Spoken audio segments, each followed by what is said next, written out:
You need to punish her bad attitude in a good way.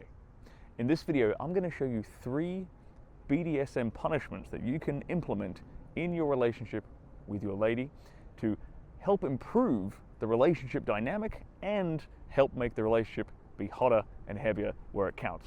Stick around for the third one, because the third one is by far the most effective BDSM punishment you can implement to fix a relationship dynamic. So let's get cracking.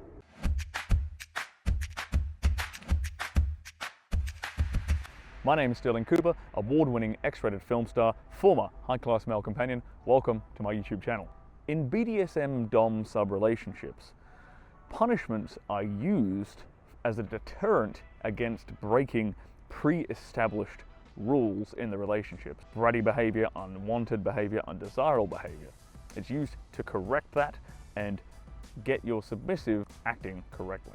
In BDSM dom-sub relationships, punishments are used as a deterrent against breaking pre-established rules. So that's undesirable, disrespectful, or bratty behavior. And they're also used to reinforce positive, correct behavior in that relationship dynamic. Remember that with punishments, the goal is to discipline her for not pleasing you. This, in particular, is not about pleasure on her end. That's very important to distinguish.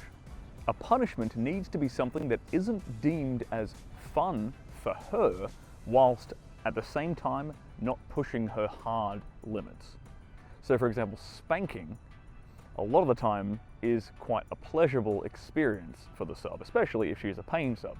So spanking wouldn't qualify as a punishment because she's actually going to be enjoying herself when you give her a good spanking.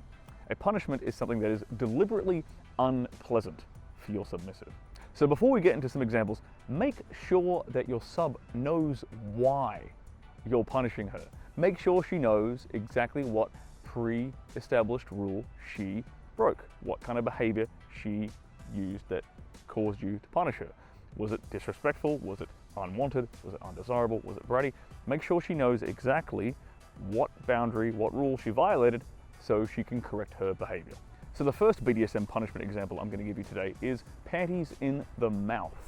So what you want to do is make her play with herself in her panties, get herself nice and wet in them, then take the panties, stuff them inside her love cave, then walk around for about 30 minutes with them inside of her, get them nice and soaking, and then when she comes home, then you take them out of her and you stuff them in her mouth and make her sit there patiently with the panties in her mouth for 30 minutes, so she has plenty of time to think about what she did wrong and to correct her bad behavior.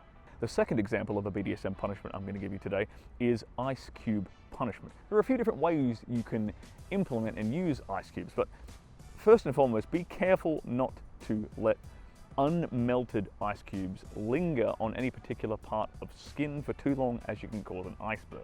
So one way of using ice cubes is to fill up her bra with melted ice cubes and make her sit there and wear the bra for an extended period of time.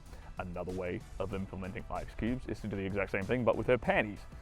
Fill up her panties with some melted ice cubes, make her wear them until they're completely soaked through and all the ice has melted.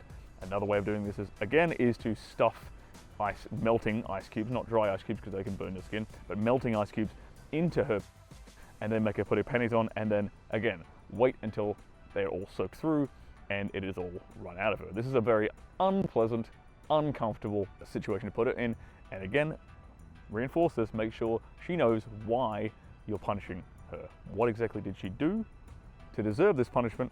What rules did she break? What boundaries did she cross? The last and most effective, in my opinion, form of BDSM punishment you can give to your sub is orgasm denial.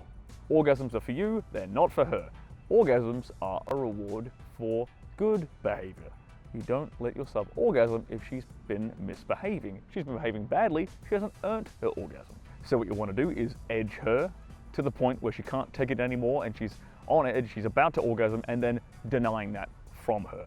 And importantly, not letting her masturbate either. You could reinforce this perhaps with some form of chastity belt situation or a lock and key situation if you have access to that as well.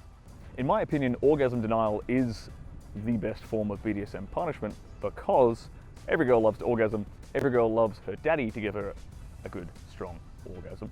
And when you can bring her to the point where she's about to orgasm, she thinks she's going to orgasm, and then take that away from her and reinforce, okay, this is why you don't get to come today, because you did XYZ thing wrong. There is no greater moment to allow her to reflect on her bad behavior than when she's at the brink of orgasm and wants nothing more than daddy's big, long meat hammer back inside of her.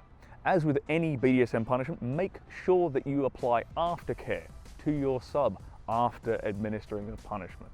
Make sure you take the time to emotionally and physically look after her, make sure she feels safe and taken care of, and make sure that she knows that you are looking after her, that you have her best interests at heart. That's the root of this kind of reinforcing positive behavior and punishing negative behavior, is that you want to make sure she understands that you have her best interests at heart. You want what's best for her, and this is, in your particular relationship dynamic, this is the way that you two achieve that goal. Guys, if you like this video, then I highly recommend you check out my video on 3 spicy dirty talk examples you can use to get in her head. This will reinforce the same kind of relationship dynamics, but it'll use verbal mental cues instead of physical ones to achieve the same result.